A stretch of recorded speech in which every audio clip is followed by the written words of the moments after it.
இப்போ இங்கே நீங்கள் நிறைய மரங்கள் பார்க்கலாம். இதெல்லாம் வந்து தரைத்தளம் இல்லை, எல்லாம் நம்ம மாடியில் இருக்கோம். ஸோ இங்கே இருக்கக்கூடிய இந்த மரங்கள்லாம் இருக்குல்ல, அப்படி எல்லாத்தையும் காட்டுங்க பாருங்கள். இந்த பெரிய மரங்கள், சின்ன மரங்கள், இது எல்லாமே என்னென்னா கலிஃபோர்னியன் நேட்டிவ் மரங்கள். இந்த கலிஃபோர்னியாவிலிருந்து பிரத்யேகமாக வளரக்கூடிய மரங்கள் அப்படின்னு சில இருக்குது. அமெரிக்காவில் நீங்கள் போனீங்கன்னா ஜோனுக்கு ஜோனு வித்தியாசமான மரம்லாம் இருக்கும்.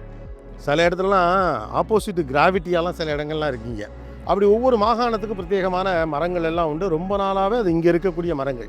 ஸோ இங்கே இருக்கிற மரங்கள் எல்லாம் என்னென்னா கலிஃபோர்னியாவினுடைய பிரத்யேகமான மரங்கள், குறிப்பாக ஓக் அப்படின்னு சொல்லுவாங்க. இந்த ஓக் கல்ச்சர் அப்படின்னு சொல்கிறது கூட இந்த ஓக் மரத்தை அடையாளப்படுத்தக்கூடிய அதோட பேரை சேர்த்தது தான். அது மாதிரி சின்னதும் பெருசுமாக பல்வேறு விதமான மரங்கள் இருக்குது. அந்த மரங்கள் எல்லாத்தையும் கொண்டாந்து நட்டு விட்டானோ, எங்கே பில்டிங் மேலே கொண்டாந்து நட்டுட்டு மேலே சுற்றி திரிங்கடா அப்படின்னு விட்டாங்க. வரையில் தான் தம்பி சொன்னான், இது காடாக இருக்கிறதுனால சில நேரம் நரியெல்லாம் வேறு வந்துருமா இங்கே. அதுவும் ஒரு வேளை ஃபேஸ்புக்கில் ஒர்க் பண்ணுமா என்னன்னு தெரில. நம்மக்கிட்ட எல்லாம் காடு போட்டால் தான் உள்ளே விடுவோங்கிறானுங்க.